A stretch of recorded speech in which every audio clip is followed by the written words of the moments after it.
Guys, this is Rob, aka Anomaly, back for another review. Whew.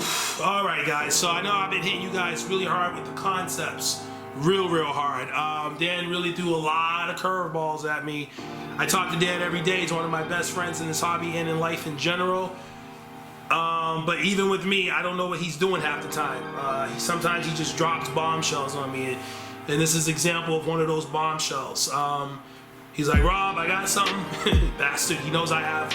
What we have with this is a combo 6-7 with his twist. I have a combo 6-7 from Ones, which is a piece that I love a lot.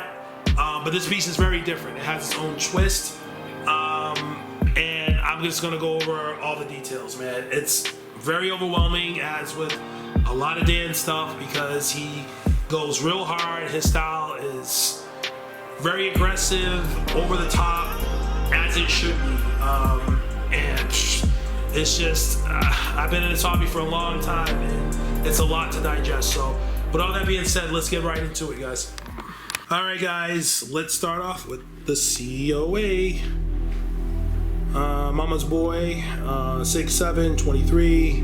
Again, really cool, amazing COA. Love it.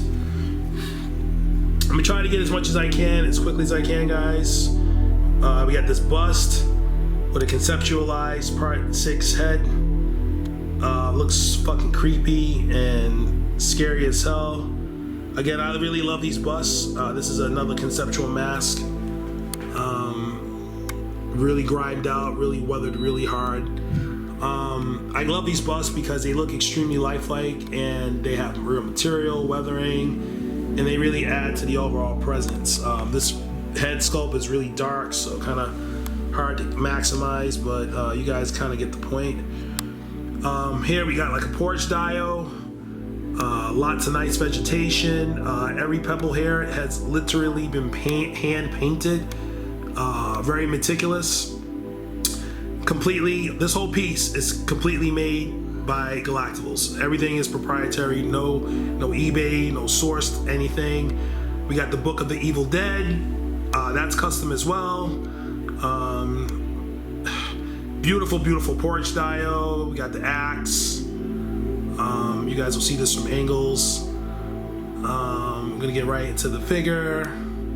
We got worms. Again, this is a part 6, part 7 combo, so kind of think of it as after part 6, he's laying somewhere in the ground or in the water, and he's rotting away, and he just wakes up maybe a year or two before how he appeared in the New Blood movie. That's kind of what this is. Again, I have this figure. This figure is probably more of a progression of that rotting stage and that transition stage compared to the one I have. That's what makes it different, and not like a quote unquote copycat. There's a lot of amazing things going on here.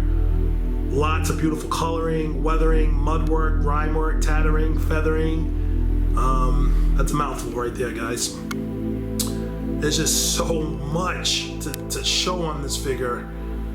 We got the decayed gloves, the belt, dart pouch, Bowie knife, everything is here. And we got this custom hedge trimmer that's really long. Then we got the 3D application, traditional sculpting on the bottom, meant to say that. You got worms, details for day. Again, one thing I love about this chest piece is that it's very three-dimensional, a detail that you can only get typically with a 3D application. And you guys can see very closely, again, the detail with the worms that look really good. Love me some worms, guys. These are really good. These are some of the best ones I've seen Dan do yet. And again, with Dan, it's just an ongoing progression. This is the head sculpt. Really good mask. Done up really well. I'll show you what what looks like under the mask shortly. Really nice weathered chain. Again, this figure is gargantuan, really big. Kind of Kane Harder on steroids, if you want to say that. Let's take a look. Let's take a perspective, and let's take a look at some angles, guys. All right, here's another look at the dio. Again, very nice, simple, yet effective. Again, hopefully the video is capturing all the amazing color variation and weathering. Again, guys, this is not easy, and it's really easy to take this for granted, what we're seeing here. It really is, but the reality is, don't get it twisted. There's not too many people out here that can do this. Are you serious? Really good proportions here. Kind of, you know, Kane Hodder-ish on steroids, kind of, you know, creature-ish at the same time, but again, very, very different. You know, Dan's twist. He didn't want to copy anything that was out there. He wanted to just do his own twist. Again, really nice perspective shot, side angle. Let's get a perspective and let's take a look from behind, guys. And this is how we looking from behind, guys. Excuse me. There we go. Camera's getting the right color now. Again, the diode looks really good. And got the belt. I really like all the disheveledness going on here. It's not just, you know, a shirt that's just, you know, plain looking and just covering the body. Again, really pronounced details on the sculpting from behind. Again, this piece is available, I think, hopefully, by the time this video is out. I don't know, this stuff goes really fast, especially when I see it. That's just what it is, guys.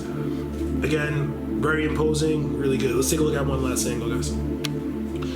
Alright, guys, one last angle to finish it off. Again, here's another look at that axe. Again, beautiful, beautiful conceptual piece. Dan is really showing us how these concepts should be done.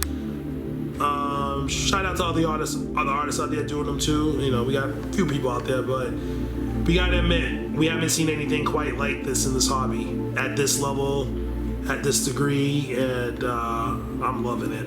Again, another look at the mask. This whole setup is just on a whole different level. Let's wrap it up, guys.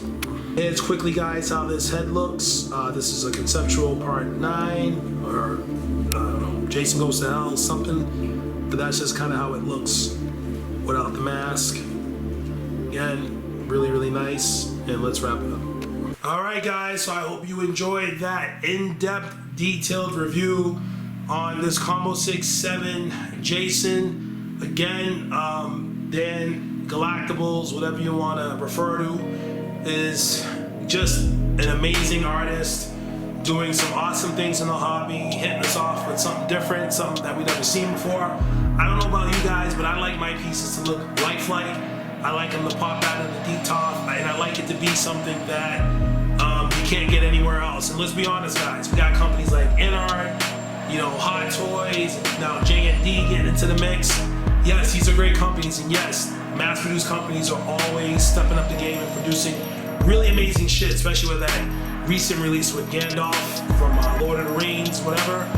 But here's the thing, though. You'll never see anything like this in mass production, period. I could do a video on it for an hour. So that's why I'm into the horror. That's why I've always liked it, because it just cannot be reproduced. And there's only 2 people in the world that can do something like this that you're seeing right here. And technically only 1. But that's a whole other topic. So with that being said, guys, more videos, a lot more on the way. Stay tuned. I'm out. Peace.